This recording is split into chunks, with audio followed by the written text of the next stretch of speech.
Very Well Production and Baba Yaga Pictures with Johnny Palma Toy Play Presentation present.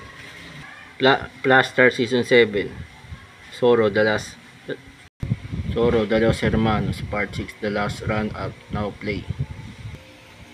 At mamimili naman ako bilang gobernador kung sino ang pwedeng ilagay bilang kalihim ng interior, hepe ng Constabularia at kalihim ng Ombudsman at Solicitor General.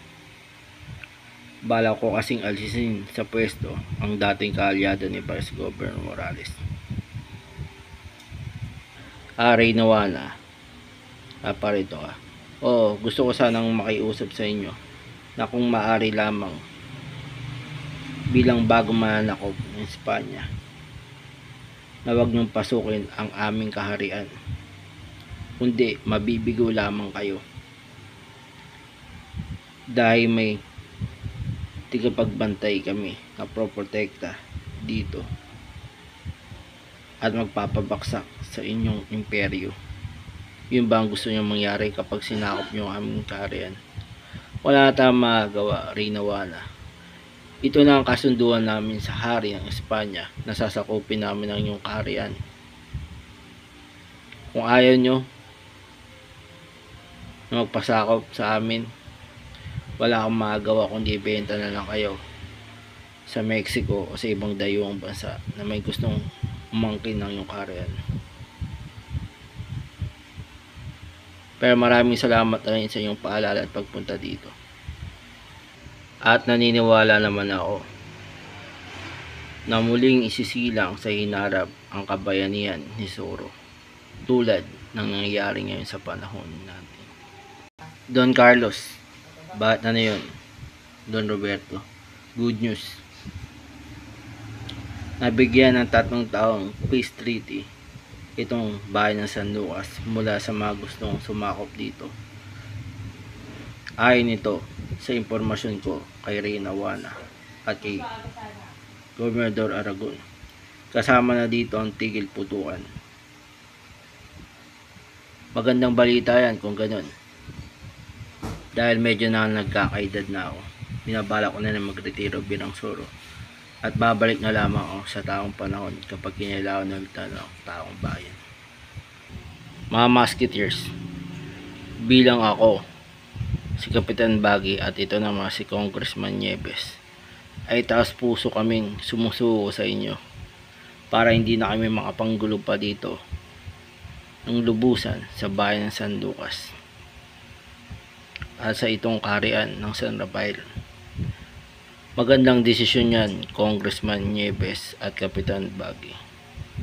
Huwag kayong mag-alala, ito turn over namin kayo sa mga Galactic Constabulary at sa Korte Suprema. Maraming salamat. At magbibigay nga pala ng order ang mahal na Reyna bilang parusa nyo. Ipapadeport daw kayo sa ibang bansa o sa ibang kaharian. Okay lang ba sa inyo? Okay lang sa amin yan, mga Musketeers. Basta lang sumusuko na kami ng maayos sa inyo. Magaling kung ganun. At nais ko namang ipasarado na sa Korte Suprema ang kaso ng pagkamatay ng aking tiyuhin, dahil nahuli naman na lahat ng akusado dito. At gusto ko rin magpasalamat kay Dr. Oscar Sada na walang sawang tumulong sa akin upang mahuli at mapanagot ang may mga sala dito. At sa wakas, mabibisita ko na rin ang puntod ng aking ina at kapatid pag natapos na akong magretiro bilang si Zorro. Sa wakas, Kapitan Pedro Gonzales, bakit ang Sargento Gaspar Hernandez? Tayo na magpapatuloy ng layunin at sinimulan ng grupong Los Hermanos laban sa mga korap. At di lang yun, magiging guro na rin tayo sa Naval Academy nila. Sa wakas, nagbunga na rin ang matagal nating hinantay at pinaglaban na makamit ng ating bayan. Tama ka dyan, kaibigan. Kaya pagandaan na natin ang bago nating posisyon at bago nating mission. At binabati ka namin, Master Dooku, matapos mong maupo bilang Supreme Chancellor ng Galactic Senate kapalit ni Palpatine. Maraming salamat, Master Yoda, at aking kaibigan, Master Mace Windu. At bilang pasalamat sa inyo, Yoda at Dooku, Yoda at Windu, ipagkakalob ko sa inyo ang naiwang Jedi Robe ng aking yumaong apprentice na si Qui-Gon Jinn. Gusto ko sanang itabi nyo to bilang alaala na lang kay Qui-Gon at sa pagsama natin sa loob ng Jedi Temple. Masusunod, Dooku. Guys, makinig kayo. Bakit? Umatake na naman ang mga bolang apoy sa may bayan ng San Lucas para hanapin daw ang mga kayamanan na nakabaon. Ang bawat tao ay napapahinto kada daan nila para hindi sila habulin ng mga bolang apoy. Yung iba naman ay napapatalon sa ilog kapag hinahabol sila ng bola. Anong gagawin natin? Sa palagay ko, ito na ang huling misyon natin kailangan gawin at pigilan bago tayo magretiro at hintayin ang muling pagbubuo ng mga Harlika Knights. Sangayon ba kayo?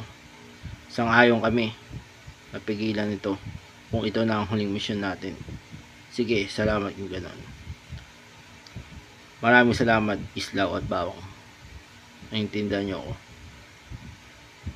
Walang anuman yun, Inday. Basta ikaw, nainginig pa.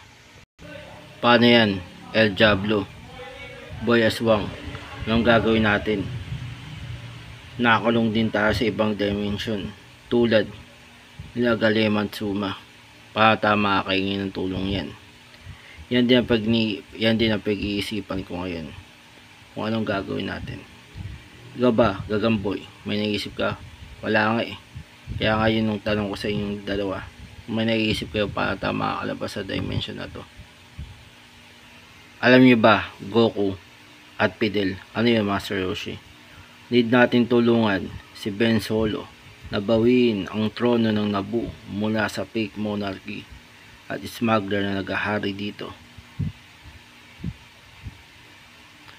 Alam ko na ikakayaw nyo to dahil masama si Ben Solo, diba?